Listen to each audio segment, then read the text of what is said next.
This is Dianne Andrews in black and white.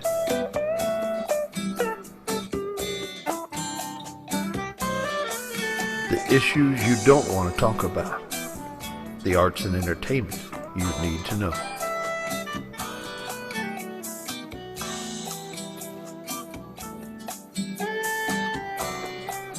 And now here's your host, Dianne Andrews. Hello, I'm Dianne Andrews, your host of Dianne Andrews in black and white. First, I want to wish you a happy 2016. I've been off on season break, but while I was doing that, I was thinking of some great shows to bring you out there in YouTube land. We're the largest show in the state. We're a statewide show, and I really appreciate your viewership. So what I wanted to bring to you today is something all about kids. But before I do that, you'll see a picture on the screen of Dr. Martin Luther King. I would be very remiss if I didn't mention the great Dr. King and what he did for us, for America, and for the world. If you're too young to remember Dr. King, I'd ask you to Google him because he was a great and courageous man who changed the face of history. Today I have 4 guests with me, 2 adults and 2 high school students. To my left is Gazelle Harrison. Gazelle is a person who works with children.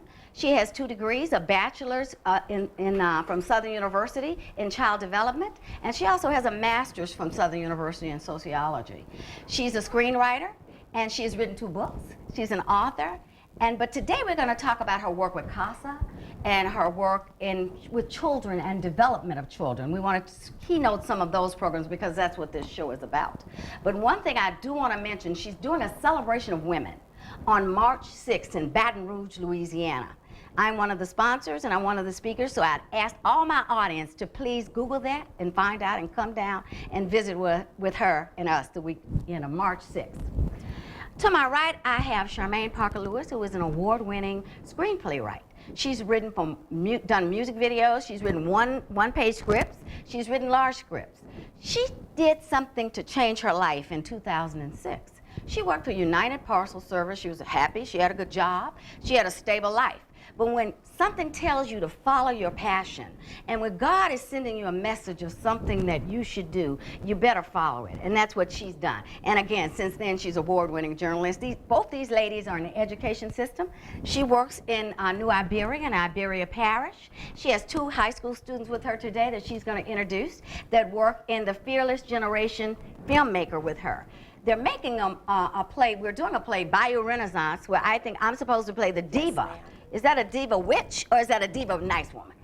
It depends. Okay, okay, all right. I can go out of my character and be a diva witch if you want me to, but I try to be a diva nice. Right. Okay, let's introduce these 2, the reason we're here. Let's talk about these 2 high school students. You all go to Westgate, right, Yes, Jonathan? ma'am. Okay, I'm gonna let you introduce them and what they do. Okay, so to my right is Caitlin Absent. She's a freshman at Westgate High School. She's 15 years old. Caitlin is very talented. I see one thing she does. Yeah, she is a musician. This is not the only instrument she plays. Yeah. She's also an actress. Oh, okay. So that's something we're working on. Christopher Douglas across from me, he's 18. So I have to go down the list with Christopher. Christopher is an actor. Christopher is I knew Christopher was an actor because he keeps looking in the camera and changing his expression. And I asked him before the show started, "You an actor?" And he said, "Yes." You can tell he's an actor. And what else are you go down the list? I do spoken word, I sing, I dance, I step, like if you ever seen Stomp the Yard, yes, I step. Trying to learn how to play keyboard. Did you always want to be in this media, in this industry? No. Actually, when I was little, I really wanted to be a marine biologist. Really? But came 6th grade when I joined my drama club in Morgan City. I was really, really good at acting, and my drama and sponsor saw something in me. She was like, I don't know, this you can kid do just this. got Yeah, it. you got it. You got it, whatever it is, right? Okay, Caitlin, tell us about your short journey. I've been playing music since I can remember. By hearing, by ear, or by? I learned by ear, and then in 4th to 5th grade, I started learning from a teacher, and I was like, well, I should stick with this. Yeah. And I feel like I don't even know how many I could count. Like, it's a lot. How many instruments? You can't count? Over 9. Oh my God, that is wonderful. That's a God-given gift, and then you're nurturing the talent. Right. One thing I wanted to say, there are 78 million children in America today.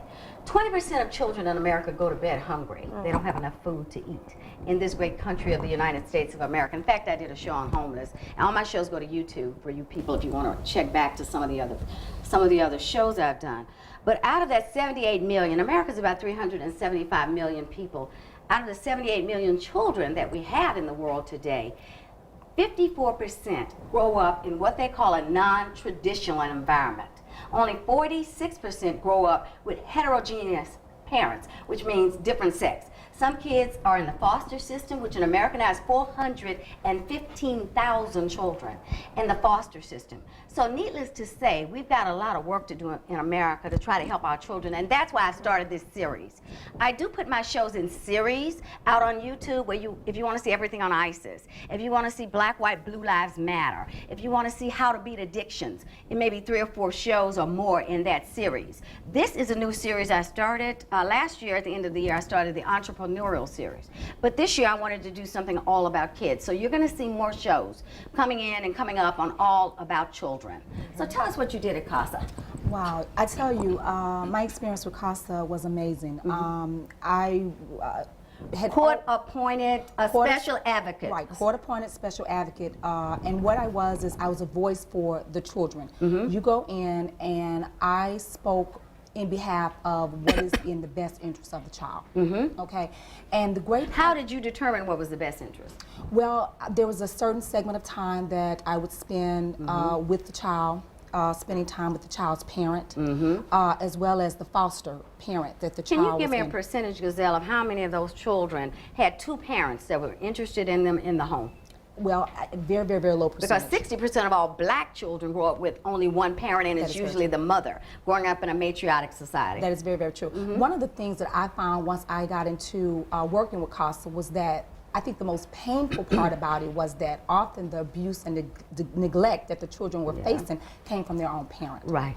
And so I often... Again, 65% of children end up in domestic violence and sexual abuse, That's especially right. girls. That's right. Very, very true. And so the amazing part about it, and I would often speak of this, is when you can't depend on your own parent to be a voice for you. It's really, really tough. And so, and I think that was the driving force that led me to go in and work with the parents, work with the kids, as well as the foster parents. And it was a really, really tough battle because in some instances, the parent did want the child back, but the circumstances of the home would not allow that to happen.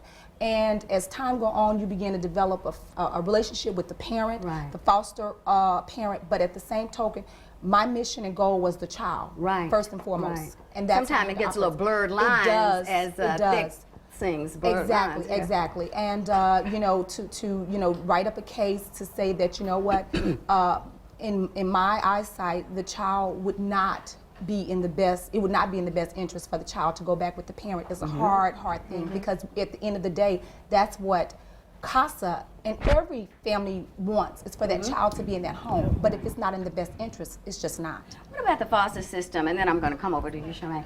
I was with my Terminex guy yesterday, and he was talking about some black people who flew to China to adopt some Chinese babies, how hard it is to adopt. And we also were talking about, he had some friends who were in the foster system, and they wanted to adopt the child, and they wouldn't, it was so difficult for them to adopt after they've had this child a year. Exactly. Why does the system make it so difficult if they love this child, they treat this child well, and they snatch them out of someone who wants them, puts them back in foster care? Exactly. Isn't that the way it works? It seems like. And that is, it seems to be the case. I think one of the things that we have to get past is coming to the understanding of feeling that individuals of the same race have to be in the same That's right. race That's why I mentioned the black people who flew to China to adopt last month. And I have to say that I was guilty of that at one particular time. I felt that, you know, do you remember the movie with Halle Berry and Jessica Lange? Losing Isaiah, I think that's was the name of it. That's right. That's right. And that was a showing of a black person. Halle Berry was a drug addict in this movie. Right. And Jessica Lange had fostered her child, and Jessica adopted the child, wanted to adopt her. And then Holly did one good thing. She did clean herself up and got her child back. That's right, that's right. And that's a wonderful thing if that's the case. And that was the same case that I had with my last CASA case. And I had to make the decision because this little boy, who was an African-American little boy, was in the home with Caucasians, and it was an absolutely phenomenal situation for the child because they were just, he was thriving and doing wonderful. And you know, blacks, I see a lot of us blacks will say, oh, they shouldn't be adopted by, kids should not be adopted by another race. But as blacks, we adopt less children in our race than other people do. We don't do a lot of adoptions, black to black adoptions. So we can't complain if we're not doing anything to help the system. Okay, Charmaine, let's come on over to you and let's talk about what you're doing, because Charmaine ended up with a grant to help these children in Iberia Parish. And she's a teacher again at Westgate. So no, you're a teacher at St. Charles. St. Charles. So you're not at their school. No. So they're just a part of the Fearless Generation filmmakers. Exactly. Which you have 12 you told me. Yes, ma'am. So what city is your school in? My school is in Jeanerette, Jeanerette. Louisiana, but it's still in Iberia Parish. It is still. Yeah. And this grant, you did tell me it's from Lafayette, and that grant is only for Iberia Parish. Exactly. Tell me what the grant is and what you're doing with it. Okay, so the grant is to fund a film program.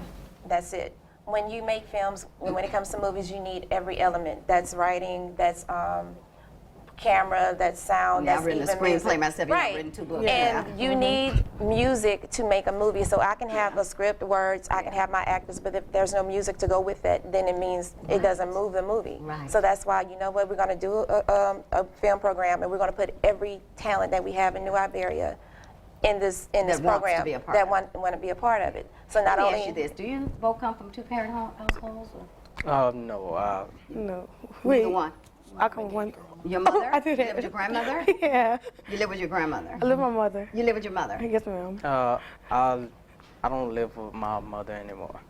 Or father? Right now. No, I live with my other mother. I have family all over. Like But your birth mother you don't Right, I live don't with, live nor with my your birth birth mother. father. No. That goes back to the statistics. Excuse me, y'all. I just got over the flu. That goes back to the statistics I was just talking about in black families. With usually the mother is the one raising the child. And that's a real problem in America. So, do you feel? Did that make you want to do this more? Because I've heard actors say, when you can't live in, sometimes it's good to be able to escape to another world. Does your music help you feel better about yourself and help you escape? Does your acting do that for you? Yes, every talent that I do helps me to move over into another world.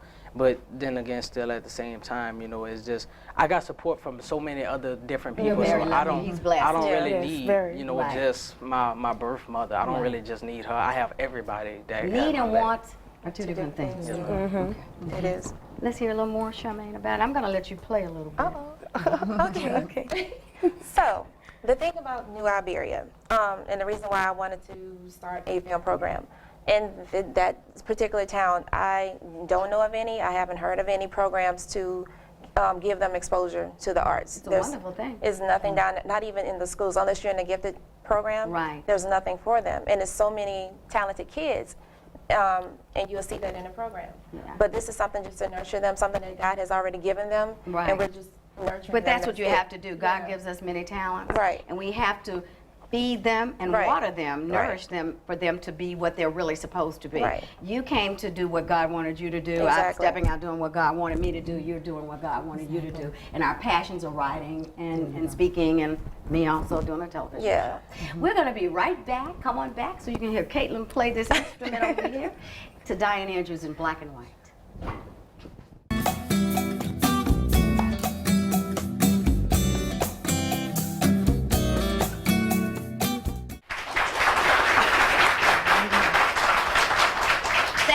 Thank you very much for coming back, and thank you out there in the audience for being with us.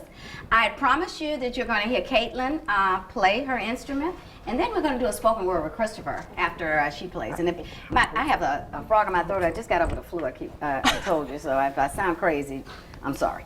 Okay, come on, Caitlin. Let's let you play a little bit.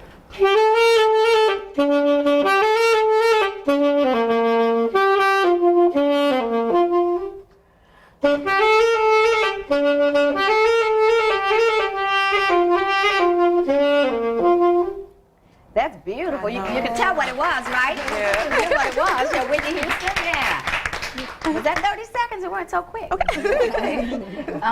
And you started. You were able to. I love saxophone music. You were able to play it, and then you perfected it. You know, I have a friend of mine that speaks 9 languages. Oh wow. He can hear it and he can speak it. I just can do English. I mean, that is such a gift to be able to do that. And it's something similar with people with music. A lot of people have that music ear, the musician's ear. Yeah. Okay, come on.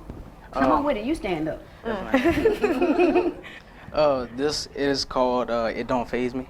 Okay. And it goes, you say that I'm off, I have no swag, and I'm lame when, to be honest, we walk, talk, and dress just the same. So move around with your hate, and in your breath you can save me, because you speak no truth, and the truth doesn't even faze me.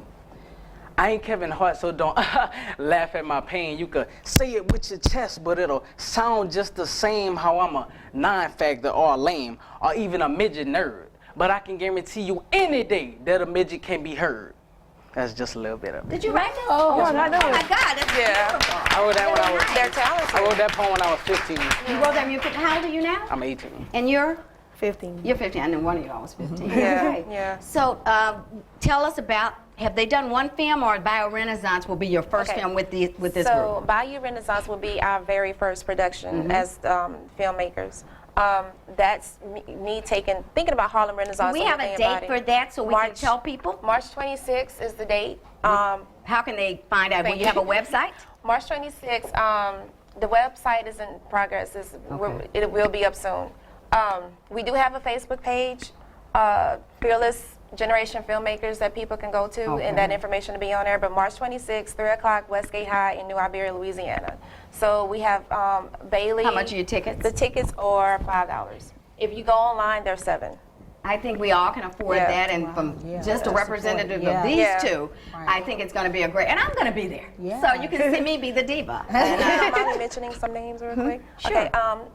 Okay, we have other kids here, and I just want to mention their names: Curtis Brown III, Austin Bonin, Bailey Broussard. That's my best friend. But they're all talented singers, actors. Okay. Well, as you can see, some of the talent, I wanted you all to see the children that we'll be presenting in March, playing in this March play, and I'm 26th. looking happy to working with you all. Yeah, it would be fun. Oh, and Miss Irene Simon. I'm so sorry, Miss Irene. I forgot. I'm so sorry. Where's Irene Simon? Miss Come on Irene. up. Or Miss Irene.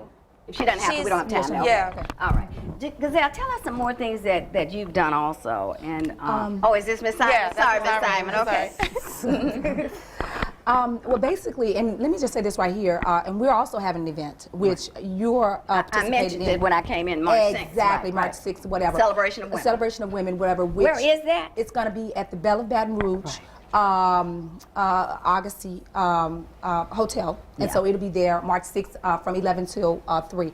But a lot of areas that I have worked in, children. I wanted you to think of some that really make an impact, or some that you don't make an impact, and why we're wasting governmental money on them. Well, let me say this right here. One of the areas that I worked in when it came to youth and children, and let me just say this right here about these two students that I sit here in front of us. I applaud you for being brave in what it is that you do, and stepping out when it comes to your talent and passion at such a young age. Because I wish I would have discovered my passion younger. But you know what? When it hits you, it hits you. That's right. And the most important thing is that you're following that dream. That's what it's and all you're good about. at it. And you're great at it. You know. Like I tell people sometimes, I may have wanted to be a fashion model, but I'm too short. Wow. That's a realistic dream. Right. Yeah. So as long as your dreams are realistic, I take this year, everybody, we want your dreams to take wings. Yes. Exactly. And let's try to do whatever we can do and move forward. Right, Exactly. right. Now, I worked with LSU Ag Center, and they had 4-H program, and it was phenomenal. I don't know if you all had that in your parish. We do. Yeah. But one of the things that I They still found have the with that, 4-H program. they Yes. still have the 4-H Yes. program, and it's you're in the 4-H program, and it's because it deals with leadership, citizenship. Right, I was in 4-H. You teammate. probably, all of us were probably in 4-H. Right, exactly. You were? Were you in Exactly. 4-H? No. Yes, and I Yeah. loved it. And so it's those kinds of things that where you have young people stepping up in leadership roles, and I love that. Yeah. But then also we went into the schools and we did nutrition programs, Yeah. and we talked about the importance of young people eating properly. Now, what kind of, at the school you are, where you work at in Gretna, what do they do? What kinds of Jeanerette, things do they, Louisiana, Jeanerette is the way it is. The only club that they have at that school is 4-H. Ah. That's it. That's it. And What that's kind of what I'm programs saying. do they have? There's nothing. it. That's why I started this program, because there's nothing for them to do. Really. I mean, not just arts, but other kinds of programs like nutrition and teaching them There's things like nothing. that. There's nothing that I know of. Did y'all know of any programs besides 4-H and Beta? I mean, all I know is 4-H, and that's a school. Yeah, Yeah. yeah. And you know what? Let me say this right here. That's not uncommon for rural areas. Yes. It's You get more in sad. the cities. Exactly. If It's you ever sad. need someone to come speak to the kids on motivation, on Okay. following your dreams, or on time management, marketing, Whatever. whatever. I was with IBM at first, so I had a lot of background. Yeah. Rural areas, you don't have as many programs. We're Right. talking Right. about I'd be programs. I'd be more than willing to come if you need me Yes, to come to that Jeanerette or and it would be Westgate. really, really great because a lot of times they lack those kinds of Right. programs which are really, really needed. And they don't see the role models. Right. You don't There see you what you can be. Exactly. That's one reason we, Exactly. I There you do go. this show. There you go. So you would, what program is not successful that you've seen in helping with kids? I don't think foster care is that successful. Maybe I'm wrong. Well, and you know what? I think that in every system, Diane, you have failures and you have success.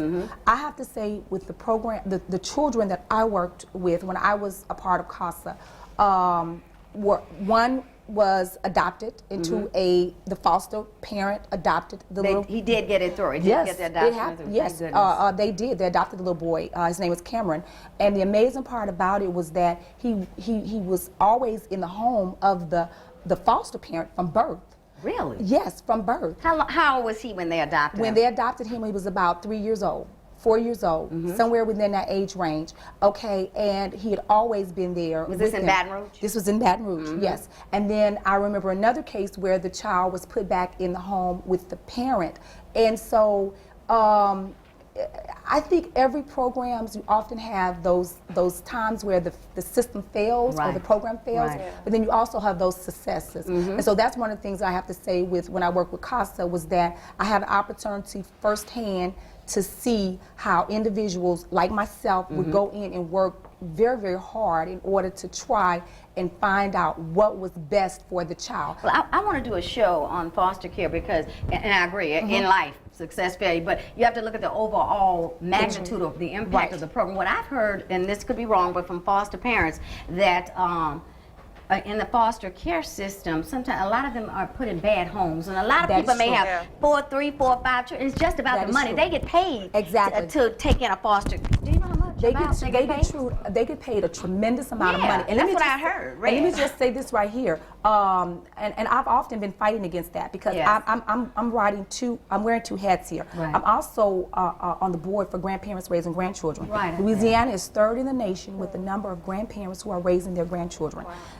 Now, the state feels that grandparents shouldn't get any funds for raising their grandchildren. They feel that you just should do that just Right. because You're related. you're related. But then you But you give, pay foster care. Right. It doesn't Exactly. really love the kid at first. A lot of them. I won't Exactly. say all of them. And that's why Exactly. I'm going to invite foster care on my next There you go. kid, There you about, go. all about kids show. There you go. Right. But And I would that's- love to be a part of that because I speak up for the voices of the grandparents, Right. which I feel is so unfair that they get only a fraction of funds, and you have foster They parents. give them something. They They give do them give them something. something, about $300 and maybe $65 or $340 maybe. But And the- what does a foster care a foster give? parent can get somewhere in the neighborhood of $500 or $600, if not $700 a month. So double. based Double upon the plus. child. And Uh-huh. if you have a child that's disabled, that goes to maybe $700 to $800. Well, but it should if they're disabled. And It's a that's lot true. more you have Right. to do. Exactly. Yeah. Exactly. There's And much take more that care comes of. into it. Right. Right. Kid sitters and And so but then they also get money to provide for themselves to go away to retreats Yeah. where they can kind of get away from what's going on within their home.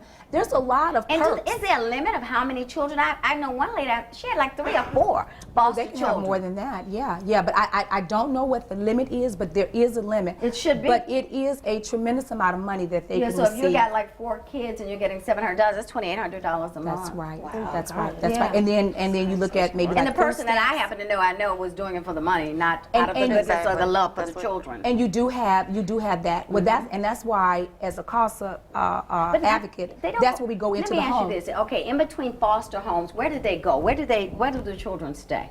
You know, if there's not one home to go to, a resident home, do they go back to some adoption agency or do they go? No, you have a number of, there's a large number of individuals who have put their homes as being foster places. Right, So I if a child know, is but taken- say, let me, I'm a foster kid, and right now nobody wants me, or I have nowhere to go. Do they have like agencies? Where do these children stay in You between? know, that's a good the question. question. Because, you know, I've all the never time heard you of may it. not have a home to go to, so where do they go? jump Well, and and you go know home. what? Everywhere I've heard of individuals going in, taking kids, and then once they take them, they bring them into a foster home. Yeah. You are on call, I think. We'll find that out Yeah, on the we next show we that I definitely do have to for do All that. About Kids. Right, exactly.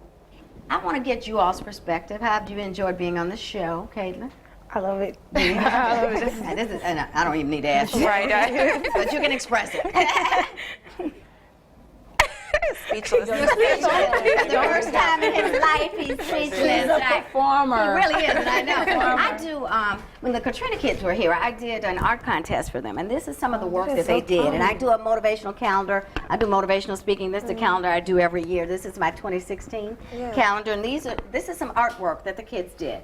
As you see, this lady is crying. God, I that asked is so them, cute. the ones that went Baton Rouge, and I gave them a big event at the Camelot Club where they got to dress, and their parents Exactly. came back in 2016, 2006, the time and but this is just showing the children, you know, standing outside the dome. Some children I had in this program were in the dome, and the things they saw were horrific. Yes. Now this lady was the winner. Now this is a representation of, can you imagine, it was a big, That is really beautiful. Right. it's beautiful. She has all the detail from the Time magazine article. Wow. And she was amazing. Sasha Winchester was her name. In fact, I talked to her recently. Amazing. So I'm going to give each one of you, and the people in the audience also get this calendar to take home. Thank you, thank you. Yeah. You all can get some more out there, but I appreciate you all being here and Thank you, focus on ma'am. what did I use? Focus on what did I say? Focus on what is to be, not what has been. Yeah. That's the thing starting off the year. Let's focus on the things we're going to change to make the things better. I always, if I have time, and I have a little time today, end the show lighting a candle. If I can find my candle down. This was based on a show that I saw as a little girl growing up in Mer Rouge, Louisiana. Hi, all my Mer Rouge folks. I saw quite a few people when I was on season's break from my little hometown. And they watched the show. This show showed a person lighting a candle. And what it said, if everyone lit just one little candle, one white candle, what a bright world this would be. And I've tried to live my life by burning white candles. And all that means is looking for your light and trying to find light in other people. And trying to make yourself better, number one, as Michael Jackson said, always look in the mirror. And see what you can do to be better and how you can make this world a better place. With all the confusion, that's what we need today. Bye-bye. See you later with Dianne Andrews.